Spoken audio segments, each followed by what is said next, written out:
nõndaks.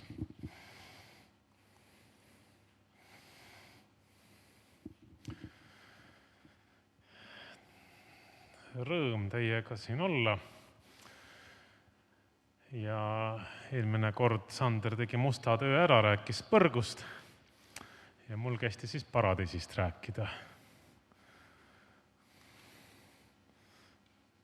Sander ikka on siin kuskil. Hea olemas, jah. Nii et kuulasin ka üle, mind kohal ei olnud, aga väga sisukas ja hea teema, eelmine kord sisukalt läbi võetud. Ja nii et kes ei ole eelmine kord kohal olnud, kuulake üle, miks põrgu ja mida piibel selle kohta räägib. Ma tabasin ennast mõttelt, et eelmine kord Sander pidi päris mitmelt nurga alt põhjendama, et miks me siiski arvame, et põrgu on olemas. Isegi teoloogias on selliseid kahtlejaid ja kuidagi. Ja mõtlesin, et mul on palju lihtsam, ma nagu ei pea hakkama tooma põhjendusi, et paradiis ikka on olemas. Et kui üldse usutakse mingisugust surmajärgset asja, siis paradiis või taevas, et ju see ikka olemas on. Ei ole niimoodi, et me usume kõik, et põrgu on igal juhul olemas, aga taevas vaevalt, et ei tea, kas seda üldse kellegi on, aga igal põrgusse saab ikka. Vaid mul nagu lihtsam pool, et ma selle argumentatsiooniga ei pea tegelema. No kes üldse ei usu surmajärgset elu, surmajärgset eksistentsi, siis pärast panen tagasi. Mul on teiega 2 meetrit vahet, küll teiega 4 ka. Nii et, aga seda küsin teilt küll niimoodi, ma üritan natuke teid kaasata, et ma päris ainult loengut ei pea, kuigi mul selleks on kiusatus ka. Et miks üldse inimene peaks tahtma paradiisi? Nii, aidake kaasa mõelda. Muidu ma oleks käinud grupi arutelu, aga tänapäeval ei tohi vist teha. Nii.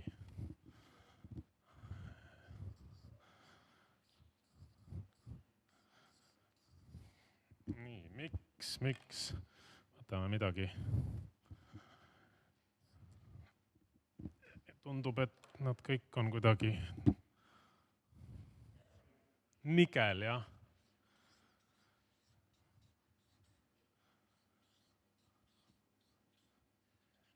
Nigel alternatiiv. Nii et oleks paremaid alternatiive, siis nagu läheks mujale, aga kuna see on viletsavõitu, siis kõlbab paradiis ka. Kas on veel mingisugused, kas enda seisukohti või mida te olete nagu kuulnud, et miks üldse peaks tahtma paradiisi? Hea promo.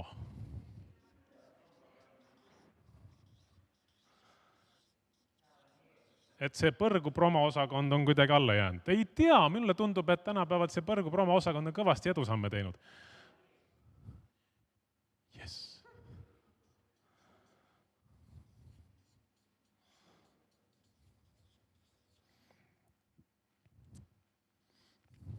Veel, miks peaks tahtma paradiisi? Jumal tahab, et me paradiisi läheks, aga me puikleme vastu. Nii.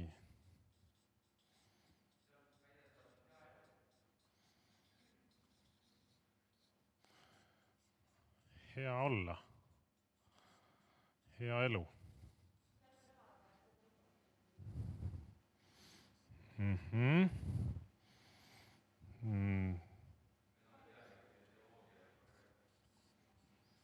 Tean kõike. Igav.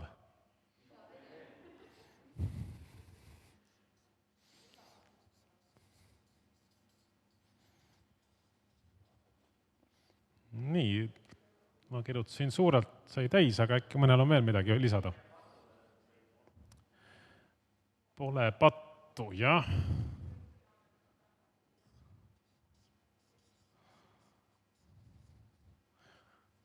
Nii. See on eitusmärk loogikast, äkki olete õppinud. Mitte patt.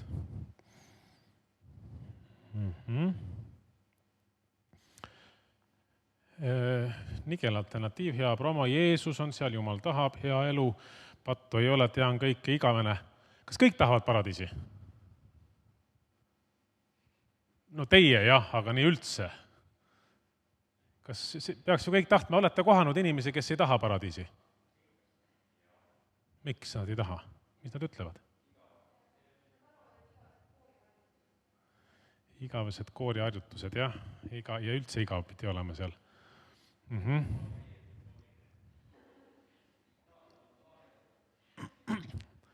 Valge riietus ei sobi. Veel oli midagi?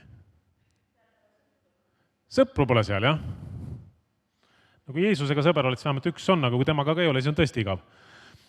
Et veel. Saatan on lahedam tegelane.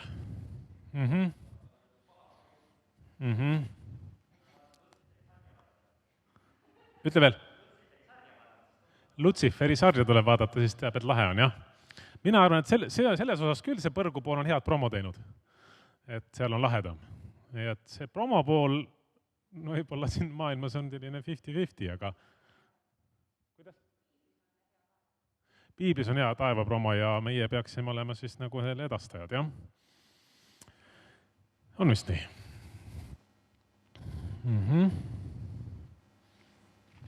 No nii. Et häid põhjuseid on küll. Miks paradiisi tahta? Aga nüüd lähme siis sellesse teemasse, vaataks kõigepealt neid sõnu, mis asi see paradiis on piiblis. Tegeleks natuke piibli sõnavaraga. Kui võtta Uut Testamenti, siis sõna paradiis esineb seal, arvake ära mitu korda? No suurusjärk, öelge.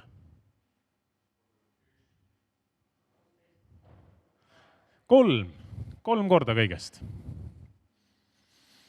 Ma ütlen teile juba lohutuseks, sõna taevas esineb palju rohkem. Aga paradiis esineb ainult 3 korda Uues Testamendis, Luuka 23:43. Jeesus ütleb, kui ta on risti peal ühele röövlile enda kõrval, tõesti, ma ütlen sulle, juba täna oled sa koos minuga paradiisis. Kuna nüüd 3 korda ainult on, siis ma loen kõik ette, et jõuab lugeda. Taeva kohta on palju kirjakohti, nende juurde me tuleme pärast ja neid ma kõik ette ei loe.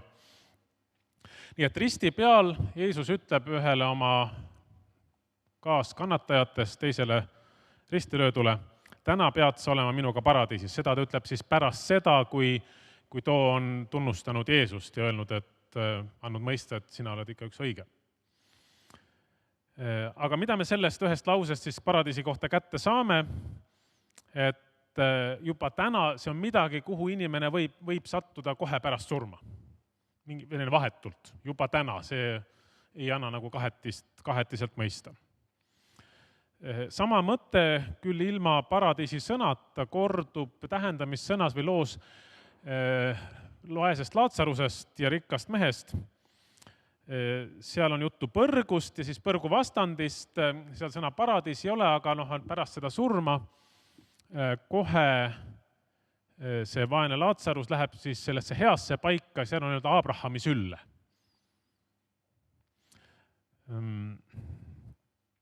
Aga et see on mingi koht, kuhu siis see positiivne koht, kuhu kohe pärast surma võiks inimene sattuda. Teine koht, mis piiblis Uues Testamendis on 2 Korintuse 12, 3 ja 4. Paulus räägib 3. isikus kellestki ja tõenäoliselt arvatakse, et ta räägib pigem endast 3. isikus. Ma tean üht inimest Kristuses, keda nägemuses või ilmutuses tõmmati 3. taevani. Ja ma tean, et sama inimest, kas ta siis oli ihus või ihust lahus, seda ma ei tea, Jumal teab, on Pauluse sõnad, tõmmati paradiisi ja ta kuulis öeldamatuid sõnu, mida inimene ei tohi rääkida. Et tundub, et paradiis ja taevast on siin nagu kuidagi 3. taevas ja paradiis on nagu enam-vähem sama asja kohta. Nii et kui me hiljem paneme natuke kokku paradiis ja taevas, siis ma arvan, et me päris mööda ei pane. Aga kui joonistame siia natukene. Paradiis, mis värvi peaks olema? Punane äkki, mitte must. Et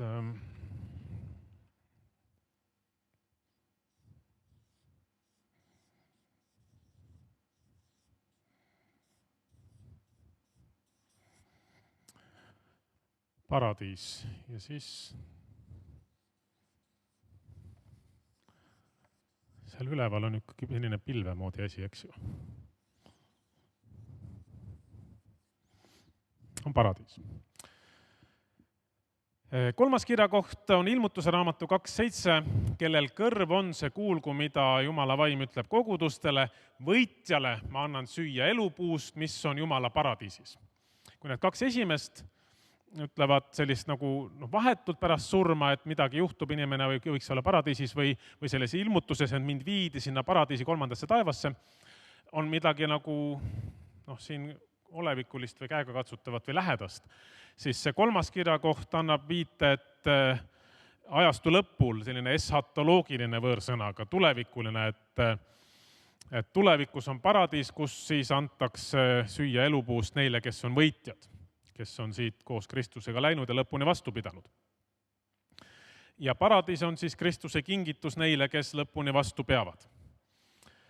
Kui lugeda sealt seda ümbruskonda, siis see paradiis on otse kui Eedeni aia tagasitulek. Seal on elupuu, eluandev vesi, 12 sorti vilja kogu aasta, selline täiuslik aed või täiuslik koht. Ja tegelikult vanas testamendis, kus on 1. Moosese 2. peatükis juttu Eedeni rohuaiast, siis kui seda, meie tõlkes on see ka Eedeni rohuaed ja nii see peakski olema, aga kui kunagi tõlgiti Vana Testament kreeka keelde, ammu tagasi see kõige tuntum esimene tõlge Septuaginta, siis selle koha peal ei ole mitte Eedeni rohuaed, vaid on paradiis.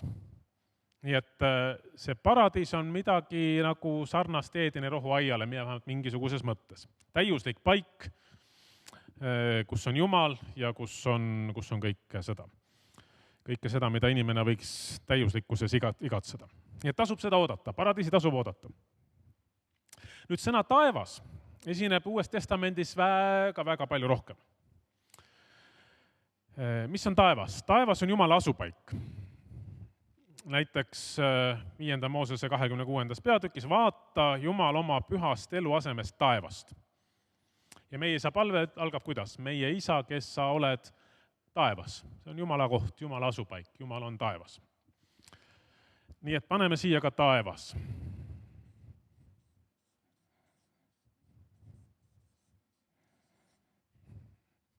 Ja siis, et Jumal on seal, kuidas see võiks siis olla, selline Jumala troon. Välja tuli. Jumal elab seal taevas. Tema asupaik.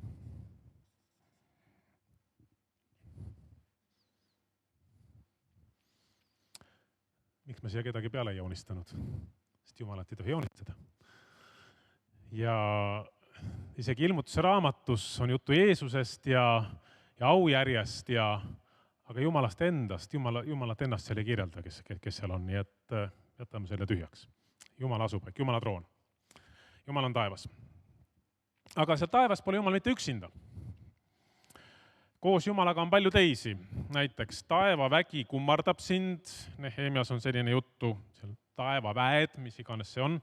Inglid on taevas, ma jätan kirjakoha viited ütlemata. Ja usklikud võivad vaadata ettepoole ja oodata seda pärandit, mis talle on talletatud taevas.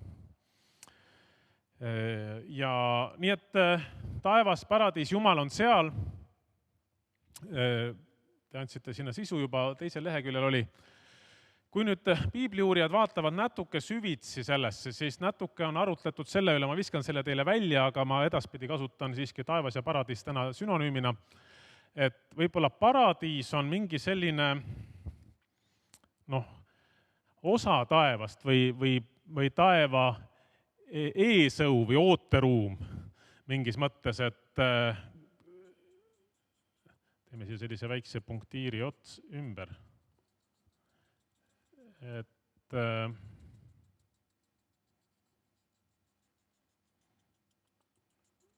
kui nüüd röövlile ta ütleb, et täna pead sa minuga paradiisis olema, aga see päris lõplik kohtumõistmine ja sikkude ja lammaste eraldamine ja kes siis taevasse põrgusse, see mingis mõttes, see tegelikult ju seisab veel ees. Aga et kui sa täna oled paradiisis, et see on mingisugune selline nagu ooteruum või osa või eel või midagi sellist. Nii et kui süvitsi minna, siis seal võib teatud erisust tuua, aga tänase teema seisukohalt ma neid kasutan vaheldumisi. Nii et taevas on praegu Jumala asupaik koos inglitega ja maa peal olevatele usklikele on see kõrgeim siht, tulevane asukoht, täiuslik paik, kuhu me tahaksime välja jõuda.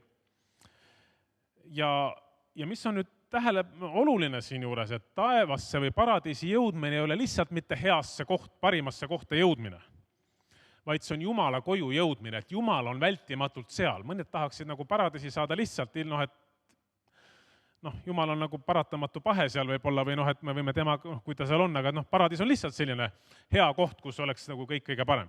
Aga primaarne on see, et taevas on Jumal. Isegi piibel kasutab neid täiesti Jumala asemel teinekord taevas. Et see on see, kus on Jumal täielikult, vältimatult, varjamatult ja paradiis ja taevas on see koht. Nii et ei ole taevast ilma Jumalata, paradiis ilma Jumalata. Lisaksin veel sünonüümid või mis sellega seonduvad on igavene elu ja Jumala riik. Ma ei hakka nendesse terminitesse minema, aga et kui inimesed siis sinna jõuavad või need, kes sinna jõuavad, nendel on igavene elu. Kui taevas ja paradiis on see paik, siis igavene elu on see, mis seal toimub. Teeme siia mõned inimesed ka, kes selle igavese elu on juba kätte saanud siin. Sellised rõõmustavad. Ai, see on otsapidi väljas. No ehk jõuab.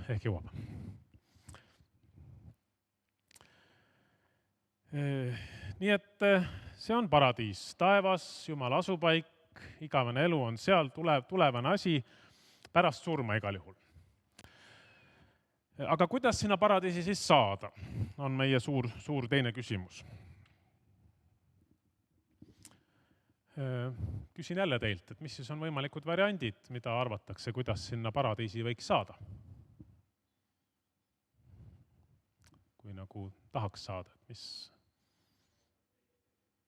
järgi reegleid. Ole hea inimene. See on umbes seesama, järgi reegleid, ole hea inimene, jah. Järgi Jeesust. Järgi reegleid, järgi Jeesust. Küsimus jah, et mis on reeglid? Nii, veel. Kuidas sinna paradiisi saada? Mis on, mida arvatakse? Püsi lõpuni vastu, jah. Silnu ehk siis sakramendid, mingi võõrsõnad teil siin. Ma pole indulgents ammu näinud. Kas mõni veel tahab neid saada? Mul pole ühtegi järgi ka. Et veel, kuidas inimesed, miks arvatakse, et kuidas nad saavad sinna taevasse või paradiisi? Ära tuleb ristida, jah. Armasta Jumalat, teeni teda. Saab niisama, see on veel kõige lihtsam vastus, jah, isegi ristima ei pea. Saab niisama. Märtrisurm. Islami usus, jah, see on nagu kõige kindlam viis, et muidu üks korralik moslem ei saa tõsikindlalt öelda, et mis temast pärast surma saab, et kas ta saab sinna paradiisi või mitte, aga märtrisurm peaks olema selline kindel tee. Saa päästetud, jah. Palju variante. Eks see nii mitmekesine ongi. Piibel ütleb selgelt, et on võimalik ka mitte pääseda taevasse. Alustame sealt. Et see eelmine kord Sander Põrguga seoses rääkis ka sellest, aga et on võimalik ka mitte pääseda taevasse. See, et kõik lõpuks läheb kõigil hästi, piibli järgi ei pea paika. Jeesus ütleb Mattuse evangeeliumis näiteks, 18 peatükk, tõesti, ma ütlen teile, kui te ei pöördu ega saa kui lapsed, ei pääse te taevariiki. Mis iganes see esimene pool on, aga on võimalik, et ei pääse taevariiki. Paulus, no see on siis Jeesuse ütlus, et on neid, kes ei pääse taevariiki. Paulus ütleb 1. Korintuse 6. peatükis, ülekohtused ei päri Jumala riiki. Ärge eksige, ei kõlvatud, ebajumala teenijad, abielu rikkujad, ega lõbupoisid, ega meeste pilastajad, ei vargad, ega ahned, ei joodikud, ega pilkajad, ega riisujad, ei päri Jumala riiki. Ei saa.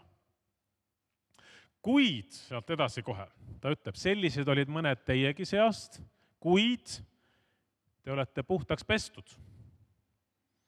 Te olete pühitsetud, te olete õigeks tehtud. Kuidas? Issanda Jeesuse Kristuse nimes ja meie Jumala vaimus. Nii et kui see kõik ka kellegi kohta on kehtinud või osa sellest, vargad, abielurikkujad, ebajumala teenijad või veel midagi muud, ei päri Jumala riiki, ei päri, aga Jeesuse Kristuse kaudu võib olla puhtaks pestud, pühitsetud, õigeks tehtud ja siis järelikult saada taevariiki. Nii et mida me saame siit kätte, on see, et põrgusse läheb inimene automaatselt, aga taeva jaoks peaks nagu midagi juhtuma. Kui me laseme minna nagu läheb, siis ei pea mitte midagi tegema, põrgusse saab inimene automaatselt patu pärast. Taevasse pääsemiseks peab aga midagi juhtuma. Tuleb midagi teadlikult ette võtta ja mida piibel ütleb, et patu palk on surm, aga igavene elu on Jumala armuand ehk kingitus Jeesuses Kristuses. Väga tähelepanuväärne, et patu palk on surm, see on see, mida inimene välja teenib, see on see, mis automaatselt tuleb, see on palgaks. Surm, põrgu on patu palk. Et selle teenib inimene välja, aga taevast igavest elu inimene ei teeni välja, vaid see on kingitus. Palka saad niisama, aga armuand ja kingitust ei saa. No vabandust, palka saad automaatselt, aga kingitust saad niisama armust. Nii et paljudele teist see on selline tuttav jutt, aga selle taeva ja paradiisiga seoses see lihtsalt tuleb üle rääkida, et paradiisi saab ainult Jeesuse kaudu. Kellegi muu läbi ei ole päästet kui Jeesuse läbi, sest taeva all ei ole antud inimestele ühtegi teist nime, kelle läbi meid päästetaks, on apostlite tegudes kirjas. Ja mida inimene siis tegema peab? Tunnistama oma suuga, et Jeesus on issand, ja oma südames uskuma, et Jumal on ta üles äratanud surnuist. Siis sind päästetakse sinna. Ja veel ütleb Jakobuse kiri, et mis kasu on sellest, kui keegi ütleb, minul on usk, olen usklik, aga tegusid tal ei ole. See ei väljendu kuidagi mingites elumuutustes. Selline usk ei suuda teda päästa. Jeesuse kaudu ja inimene peab Jeesust appi hüüdma. Võtame nüüd veel ühe. Teeme siia joonist natuke juurde. Et sinna taevasse siis kuidagi on vaja saada või tahaks saada. Ja et joonis ilusam saaks, siis ma kasutan seda kujundit, mida piibel ütleb, et on kitsas tee ja lai tee. Kitsas tee viib taevasse ja lai tee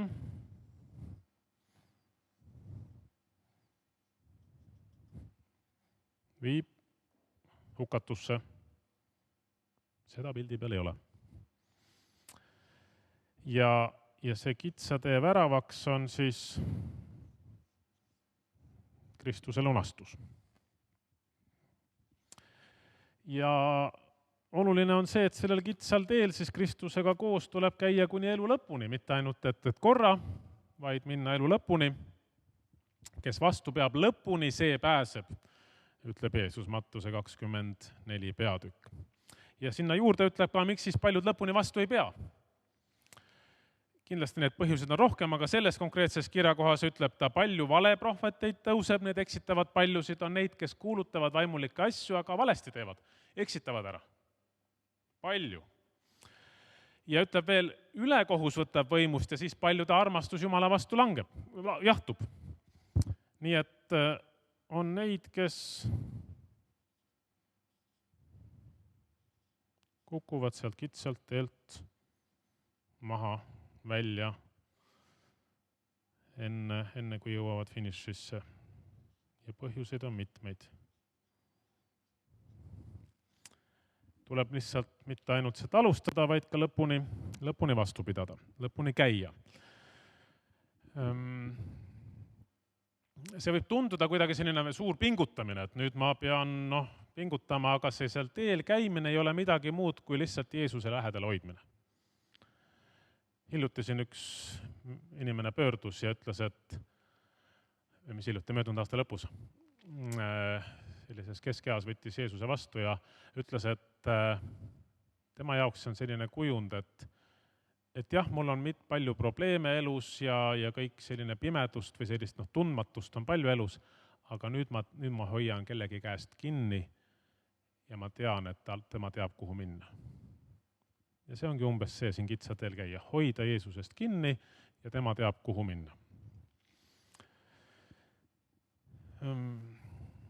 Ja millal siis see lõpp on, millal sinna paradiisi saab? Maine surm või kui Kristus tuleb tagasi. Lühidalt siis pärast surma. Ja selles mõttes maine surm Kristlase jaoks ei olegi väga midagi suurt hirmutavat. See on tegelikult vahefinišisse jõudmine ja taevasse saamine. Jah, meil see surma tuleb karta, Piibel ütleb, ta on viimne vaenlane, ta ei saa meie sõbraks, aga siiski see on mille poole püüelda, millest läbi püüelda. Siis saab sinna taevasse, paradiisi. Või kui Kristus tuleb tagasi, siis saame kuidagi enne maist surma. Piibli õpetus on, et koos Kristusega me läheme ka maisest surmast läbi igavesse ellu. Päris detailselt, et mismoodi see üleminek siis on ja mis need sammud siin on või kas siin on mingi vaheetapp veel. Piibel on väga lakooniline selles osas. Kui me oleme koos Kristusega siin elus, siis me läheme koos Kristusega ka paradiisi. Millised on tehnilised detailid, millist passi küsitakse, kui kaua on ooteruumis vaja oodata, kas tolliametnikud midagi veel meie käest küsivad. Neid detaile me küsida rohkem, et kas vaktsineerimispassi küsitakse või mitte. Ei tea. Aga et koos Kristusega lähme läbi, seda me teame. Käisime kunagi perega üle suure mere ja siis meil oli selline suure pere kaart lennujaamas, millega sai kõikidest järjekordadest mööda. Hea kaart oli, niimoodi lehvitasid seda ja siis Euroopa pool võidid ise trügima, aga Ameerikas isegi tegid, et tulge, laske see läbi sealt selle kaardiga. Nii et Kristus on see kaart, millega saab igavesse ellu. Paulus ütleb, ma himustan siit lahkuda ja olla koos Kristusega, sest see on palju parem. See on koos Kristusega, siin maa peal ka ja sealt edasi kindlasti. Ja teisal ütleb Paulus, et miski ei saa meid lahutada Kristuse armastusest, ei surm ega elu. Nii et meie maineelu on vaid sissejuhatus, eelmaitse, avaleht suurele teosele, mida me hakkame kirjutama igaveses elus, kui me ikka jõuame sinna välja. Milline seal nüüd olema saab? Et ma alguses küsin, et milline see olema saab, et kas tasub üldse pingutada siis? Väliselt Piibel mõnes kohas kirjutab, ilmutuse raamatus kirjeldab seda, aga ma saan ka aru niiviisi, et ta on nii teistsugune, et isegi kui me kirjeldaksime seda või meile kirjeldatakse seda, sõnadest jääb väheks ja see on igal juhul poolik või mannetu. Isegi mõnes kohas neile, kellele Piiblis on taevast näidatud, neil on ära keelatud, et ärge rääkige sellest teistele. Miks? Sest me saaksime võib-olla valesti aru, see on nii teistsugune, võib-olla ka sellepärast, et siis me tahaksime siit kõik kohe ära. Ei taha nagu siin maa peal nagu väga ollagi. Aga sisuliselt, mis seal on? Jumal on inimeste juures, ilmutuse 21.3. Jumal on inimeste juures, ta asub inimeste juurde elama. Ta pühib ära iga pisara inimeste silmis, seal ei ole kannatust, leina, surma. Luuakse uus taevas, uus maa ja need, kes kitsal teel elu lõpuni käivad, neid nimetatakse võitjateks. Võitjad pärivad selle kõik. Sealsamas kirjeldatakse kõrval ka kohe põrgut, et mitte kõik ei saa sinna, et ei ole nii, et on kõigile. Aga kõige enam minule meeldis nendest vastustest, mis siin öeldi alguses, või meeldis, mis see minu meeldimine loeb. Et ma arvan, et see kõige olulisem asi on siiski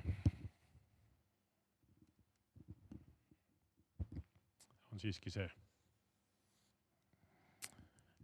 Kõige olulisem motivatsioon. Muu on ka, aga et Jeesus on seal. See, keda me armastame, on seal. See, keda me armastame, on seal. Ja kui te kedagi armastate, siis te tahate olla nagu väga lähedal. Ja ma oma sellisest kogemusest julgen küll öelda, et kui ma mõtlen selle taeva peale, tahaks küll sinna. Mitte, et mul siin maa peal nagu paha oleks. Mul on, ma arvan, et päris hästi. Pere on tore ja kogudus on tore ja süüa saan kõike. No tähendab, ei ole nagu viga, aga kui ma siis mõtlen selle taeva peale nagu konkreetselt või teinekord kuidagi läheb mõte sinna, siis on selline mõte, et aga tegelikult, kui Jeesus ütleks nüüd, läheks küll. Et natuke nagu ma suudan samastuda Paulusega, kes ütleb, ma himustan siit ära, aga teie pärast ma veel olen siin. Et inimeste pärast, et Paulusel on see mõte, et evangeeliumi kuulutada ja mulle meeldib oma pere ja mulle meeldivad sõbrad ja on ülesanne evangeeliumi kuulutada ja see maises ei ole ka mitte midagi viga, aga tegelikult seal on ikkagi, seal on Jeesus ja seal on parem. Ja lõpuks minu jaoks ei ole tähtis, milline seal on, vaid kes seal on. Ma arvan, et kui me loome sellise pildi ja loeme Piiblist ka need kujundeid, me ikkagi lõpuks paneme puusse, et milline seal on. See on umbes samamoodi, nagu Vana Testamendi juudid ootasid Messiat ja mõtlesid välja, missugune see Messias saab tulema. Kui Messias lõpuks tuli, siis enamik neist ei saanud aru, nad olid ikkagi viltu pannud, nad olid liiga konkreetse pildi endale maalinud sellest, milline see Messias peaks tulema.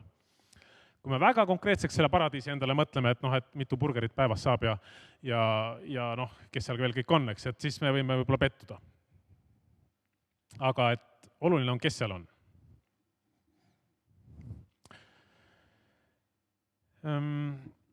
Mis me siis selle teadmisega peale hakkame, et tuleks elada nii, et jõuaks paradiisi? Kohati tundub, et see ei ole nagu väga pakiline küsimus. Et jõuab, ei jõua.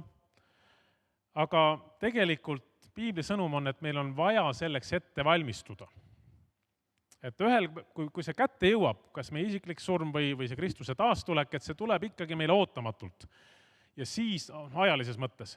Ja meil ei ole siis enam aega midagi muuta. Jupp aega tagasi ma vaatasin ühte doksaadet vulkaani uurijatest.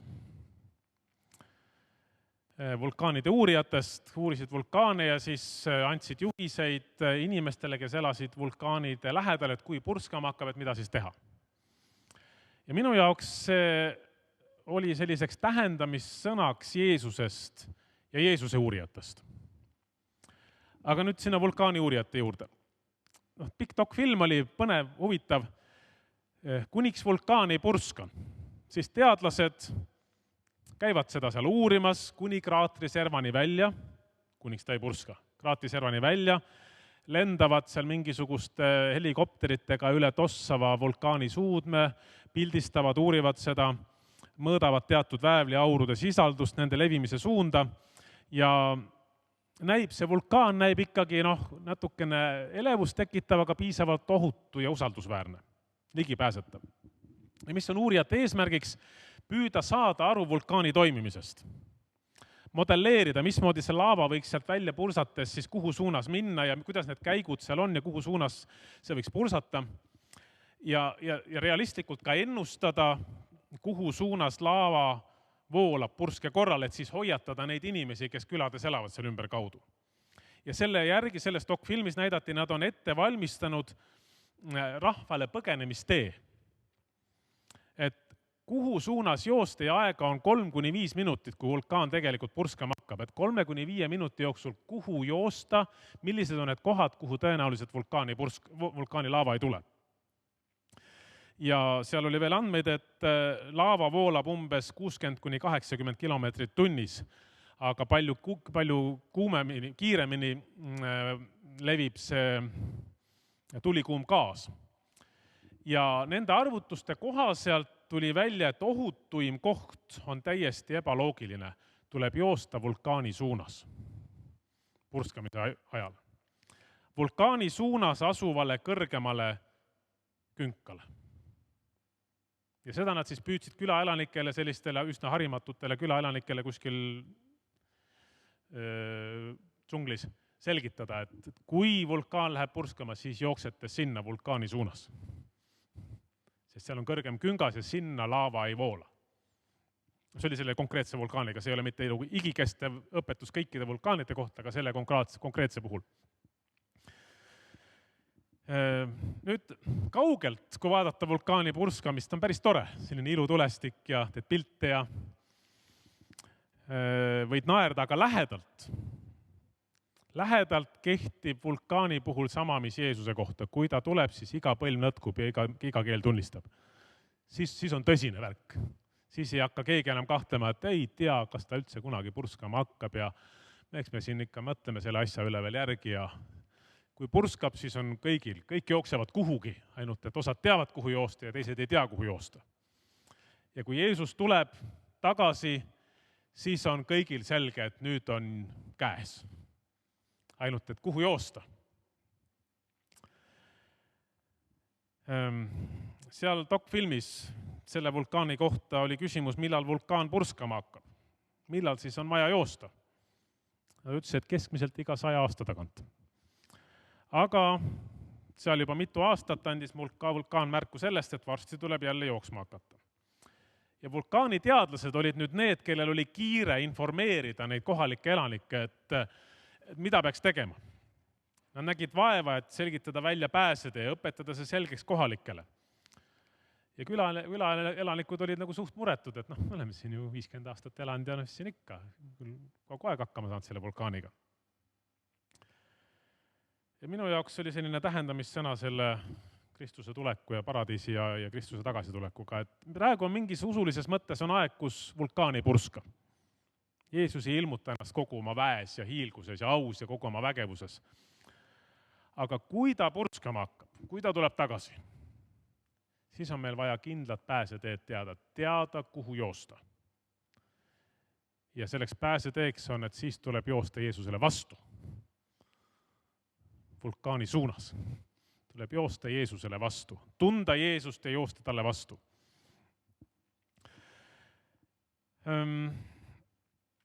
Meil võib olla nagu ka samamoodi selline rahumeelsus tekkida, nagu seal vulkaani jalamil elavatel elanikel, et aega on. Ja võib-olla ongi aega.